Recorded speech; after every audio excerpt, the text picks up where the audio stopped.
আন্তর্জাতিক আজকের নির্বাচনী সমাবেশের সম্মানিত সভাপতি, আজকের দিনে এই সমাবেশের প্রধান অতিথি বাংলাদেশের গণমানুষের বন্ধু গণনেতা জনাব মজলুম মানুষের বন্ধু জনাব নুরুল হক নূর সহ কেন্দ্রীয় নেতৃবৃন্দ, জেলার নেতৃবৃন্দ, উপজেলার নেতৃবৃন্দ, আগত হবিগঞ্জের সর্বস্তরের জনগণ, সবাইকে আমার সালাম, আসসালামু আলাইকুম। বন্ধুগণ, হবিগঞ্জের আমাদের হবিগঞ্জ 3 আসনের সংসদ সদস্য পদপ্রার্থী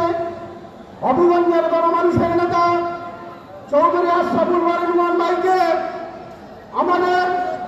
কেন্দ্রীয় সভাপতি